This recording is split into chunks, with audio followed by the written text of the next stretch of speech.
네, 국어 교과서를 통해 본 요약하기 기술에 대해서 설명을 드리도록 하겠습니다. 네, 요약하기라고 하는 거 실질적으로 우리가 많이 써먹고 있는 것들이죠. 요약도 많이 하기도 하고요. 그 구체적인 방법들에 대해서 교과서에서는 어떻게 나오는지 설명을 드리도록 하겠습니다. 먼저 요약하기의 개념을 보면은 핵심적인 개념은 이겁니다. 글을 읽고 중요한 내용을 간추리는 것. 중요한 내용을 간추리는 것이 요약입니다. 간추린다라고 하는 것은 기본적으로 원래의 글 양이 이 정도면은 그 다음에 요약한 양은 그래도 좀 적어져야겠죠. 근데 간혹 요약을 하고 나면은 훨씬 더 내용이 더 많아지는 경우들도 있어요. 그렇지 않도록 무언가 간추리는 것이 포인트다라고 하는 부분을 중심에 두고 보면 좋을 것 같고요. 요약하는 방법은 크게 네 가지가 나옵니다. 첫 번째 선택, 두 번째 삭제, 세 번째 일반화, 네 번째 재구성인데요. 선택이라고 하는 것은 중심 내용을 선정해서 요약하는 방법입니다. 그래서 가장 핵심적이고 분명히 말하고자 하는 것이 어떤 것인지를 보는 거고요. 그때 중심 문장이 뚜렷이 드러나는 글에서 사용하면 좋습니다. 대부분의 주장하는 글은 중심 문장과 그리고 뒷받침 문장이 있습니다. 뒷받침 문장이 정해져 있는데요. 그 중에서 중심 문장을 선정해서 요약하는 방법이 하나 있고요. 두 번째는 삭제입니다. 사실은 가장 중요한 이 삭제인데요. 세부적인 내용이나 반복되는 내용, 세부적이거나 반복되는 내용을 지워가면서 요약하는 방법인데요.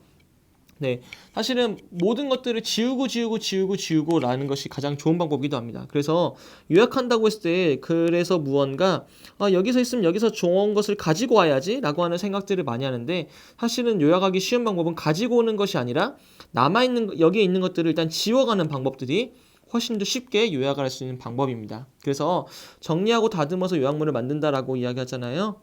그래서 무언가 하나하나 좀 지워가는 방법들을 쓰기 좋습니다. 일반화라고 하는 방법은요. 구체적이고 개별적인 내용을 일반적인 상위 개념으로 묶어서 요약하는 방법인데요. 예를 들어서 사자, 코끼리, 기린 이런 것들이 있으면은 이것들은 전부 다 동물이구나 라고 하는 것으로 이렇게 상위 개념으로 묶으면은 사자, 코끼리, 기린 등등등을 나열할 것을 우리는 동물이라고 하는 하나의 개념으로 설명할 수 있겠죠. 이것처럼 무언가 이런 것들은 구체적인 사례 등이 나열되어 있는 거라서 이것들은 전부 다 A에 해당하는 사례입니다 라고 하는 식으로 정리해서 요약할 수 있습니다. 재구성이라고 하는 방법은요. 제시된 내용을 바탕으로 중심 문장을 새롭게 만들어서 요약하는 방법이에요. 앞에서 선택이라고 하는 것은 기존에 있던 문장을 선정해서 가져오는 거라고 하면은 뒤에 나와 있는 재구성은 새롭게 만드는 과정입니다. 그래서 중심문 내용이 직접적으로 드러나 있지 않은 글을 가지고 이야기하는 건데 그래서 글을 읽어볼 때 여기에과 이 글을 전체적으로 했을 때 나는 이것을 A라고 하는 글로 만들 수 있을 것 같아. 이렇게 써먹는 방법이 재구성이라고 볼 수 있습니다. 이와 같은 글을 요약할 때에는 고려해야 될 요소들이 몇 가지 있는데요. 첫 번째로는 정보의 중요도입니다. 그래서 중요한 정보를 찾는 게 가장 좋겠죠? 중요한 정보를 찾아야 된다. 필요 없는 내용들은 버린다라고 하는 거. 두 번째, 분량. 어느 정도 분량을 요약할 것인지에 따라 선택할 수 있는 정보가 결정됩니다. 앞에서도 말했듯이 요약을 했는데 기본 내용보다 훨씬 더 많아진다라고 하면은 제대로 우리가 요약을 한 것인가 고민을 해볼 필요가 있겠죠. 그리고 요약의 목적. 글에 있는 목적에 따라서 요약의 내용이 달라진다. 이 글을 내가 왜 읽지? 어떠한 목적 때문에 이 글을 읽고 있지? 라고 하는 것에 따라서 요약의 내용이 달라질 수 있다. 라고 볼 수 있습니다. 조금 더 세부적인 내용들을 살펴보면요. 설명하는 글이나 주장하는 글에서 내용을 요약하는 방법은요. 무엇보다 첫 번째 문단별로 중심 내용을 요약하는 게 좋습니다. 문단이라고 하는 것은 글과 글이 끊어져 있는 엔터 치는 그 과정이죠.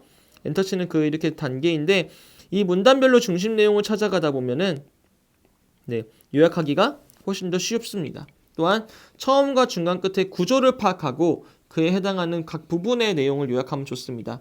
그래서 처음, 중간, 끝이 있다라고 하면은 처음에는 이러한 내용들 그리고 중간에 첫 번째 문단에는 이거, 두 번째 문단은 이거, 세 번째 문단은 이거, 마지막 문단은 이거 이런 식으로 그 구조도를 글의 구조를 파악해서 내용을 요약하면 도움이 됩니다. 그리고 세 번째 글 전체 내용 이것까지 다 했으면 이제 이 전체적인 내용을 보고 글을 요약하는 방법을 활용하면 되겠습니다.